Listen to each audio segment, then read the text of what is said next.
शाह का शांति पथ। मणिपुर में उग्रवादियों का सरेंडर।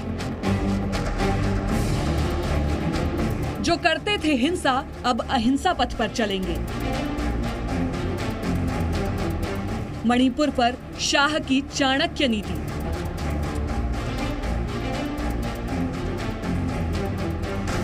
जो हाथ हथियार उठाने के लिए उठते थे वो आज खुद अपनी मर्जी से हथियार डाल रहे हैं। जिनके मन में नफरत पला करती थी वो आज शांति के रास्ते पर चलने लगे हैं। मणिपुर से आई ये तस्वीरें खास हैं और ऐतिहासिक हैं और बताती हैं कि अगर किसी भी काम को पूरी शिद्दत से किया जाए तो वो जरूर पूरा होता है। कुछ ऐसा ही कर दिखाया गृह मंत्री अमित शाह ने, जिनकी पूर्वोत्तर में शांति की कोशिश में अब सबसे बड़ा अध्याय जुड़ गया है। मणिपुर के सबसे पुराने विद्रोही संगठन यूनाइटेड नेशनल लिबरेशन फ्रंट यानी UNLF ने सरकार के साथ शांति समझौते पर दस्तखत किए हैं, जिसके बाद ये संगठन हिंसा छोड़कर मुख्य धारा में शामिल होने पर सहमत हो गया है। UNLF ने केंद्रीय गृह मंत्रालय और मणिपुर सरकार के वरिष्ठ अधिकारियों के साथ समझौते पर साइन किए। UNLF ने ये फैसला केंद्र सरकार की ओर से संगठन पर कई साल पहले लगे बैन को बढ़ाने के बाद लिया।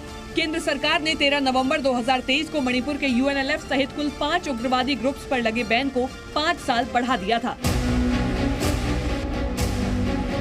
केंद्रीय गृह मंत्री अमित शाह ने UNLF के मुख्य धारा में शामिल होने की जानकारी सोशल मीडिया पर शेयर की।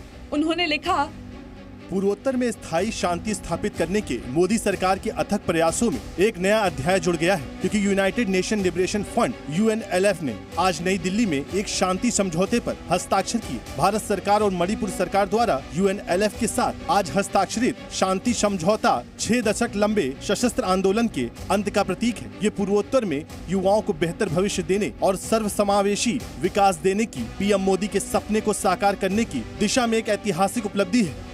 ये कदम मणिपुर में स्थायी शांति के लिए बेहद बड़ा और अहम है। इसके लिए मणिपुर सरकार एक तरफ जहां इस संगठन से हिंसा का रास्ता छोड़ने के लिए वार्ता कर रही थी, तो वहीं दूसरी तरफ केंद्र सरकार इस संगठन पर अपना कड़ा रुख बरकरार रखे हुए थी। गृह मंत्रालय ने 16 दिन पहले ही इस संगठन पर बैन लगाया था। UNLF मणिपुर के घाटी वाले इलाके यानी जिस इलाके में इम्फाल मौजूद है उसका सबसे बड़ा और सबसे पुराना उग्रवादी गुट है। पूर्वोत्तर में 59 सालों से सक्रिय संगठन का मूल उद्देश्य अलग समाजवादी मणिपुर की स्थापना करना था। इस संगठन की स्थापना 24 नवंबर 1964 में हुई थी। इस संगठन को समझौते के लिए लाने के लिए एक रणनीति के तहत काम किया गया, जिसके लिए ऐसे इलाकों को पहचाना गया जहां ये संगठन सक्रिय था। इस प्रक्रिया के तहत गृह मंत्री अमित शाह ने पूर्वोत्तर के मुख्यमंत्रियों और गृह मंत्रालय के आला अधिकारियों के साथ लगातार बैठकें भी की। इतना ही नहीं, पिछले कुछ सालों में ऐसे ही कई समझौते गृह मंत्रालय ने पूर्वोत्तर के सशस्त्र अलगाववादी संगठनों से किए हैं। मई महीने के आखिरी में मणिपुर दौरे पर गए गृह मंत्री ने ऐसे संगठनों से बातचीत के बारे में जानकारी भी दी थी। हमारी बातचीत सभी से चल रही है।